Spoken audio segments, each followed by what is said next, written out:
Président Gontard, c'est à vous. Oui, merci Monsieur le Président, Madame la Ministre. Alors qu'un projet de loi sur la protection de l'enfance sera examiné en octobre au Sénat, je m'interroge sur l'application des lois déjà existantes en la matière, et notamment la loi du 7 février 2022 relative à la protection des enfants, dite loi Taquet. 4 ans après son adoption, cette loi n'a toujours pas vu la totalité de ses décrets d'application publiés. En effet, sur les 26 mesures d'application nécessaires, seules 21 ont été publiées à ce jour. En l'absence d'un décret, les informations concernant les agréments des assistants maternels ne sont toujours pas partagées entre les départements et cela rend difficile la vérification de la validité des agréments des assistants familiaux qui déménagent en cours d'exercice. 2 décrets d'application sont aussi toujours attendus pour fixer les effectifs minimaux pour l'organisation d'actions de prévention, de protection et de promotion de la santé maternelle et infantile par les départements.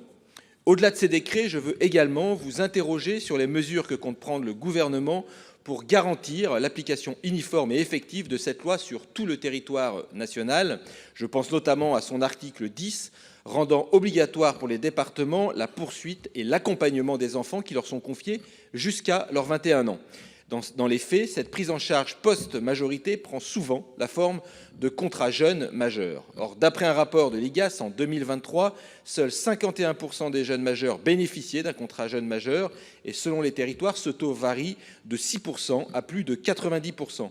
Certains départements, comme l'Isère, appliquent également des critères non prévus par la loi pour refuser d'établir ce contrat, tels qu'un déménagement ou une poursuite d'études longues. D'après l'association Cause Majeure, les jeunes majeurs confiés à l'aide sociale à l'enfance sont en moyenne accompagnés jusqu'à 19 ans et 10 mois, loin des 21 ans requis. Madame la ministre, qu'allez-vous faire pour que cette loi soit pleinement appliquée sur l'ensemble du territoire? Merci. Merci, Madame la ministre, à vous.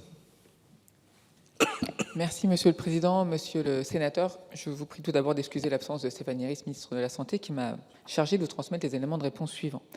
La loi du 7 février 2022 a fixé des orientations majeures, vous l'avez rappelé, pour la protection de l'enfance.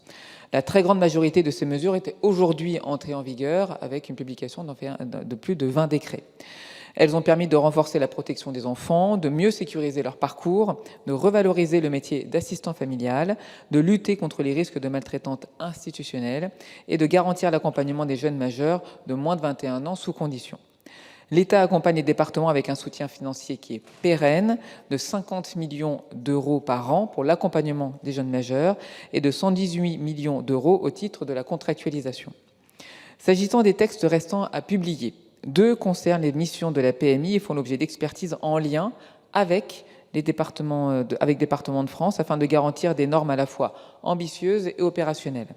Le dernier décret concerne la base nationale des agréments des assistants maternels et des assistants familiaux. Le GIP France Enfance Protégée développe actuellement une base nationale. Celle-ci permettra aux départements de disposer d'une information fiable sur les agréments, leur renouvellement, suspension et retrait. Elle facilitera la vérification des situations lors des mobilités entre départements, renforcera la sécurité des recrutements et offrira également un outil de pilotage national et territorial de ces professions. Les développements techniques progressent conformément au calendrier qui a été établi et le décret sera publié dès que la solution sera pleinement opérationnelle et que les travaux avec la CNIL auront été finalisés d'ici fin 2026. Je vous remercie. Merci pour 7 secondes, Président. Vous souhaitez vous exprimer? Merci, oui, merci Madame la Ministre. Vous l'avez dit, en fait, sur ces 3 décrets, il y a quand même urgence. Alors, vous avez quand même indiqué une date. J'espère qu'elle sera respectée parce que c'est vrai que ça pose des vrais sujets sur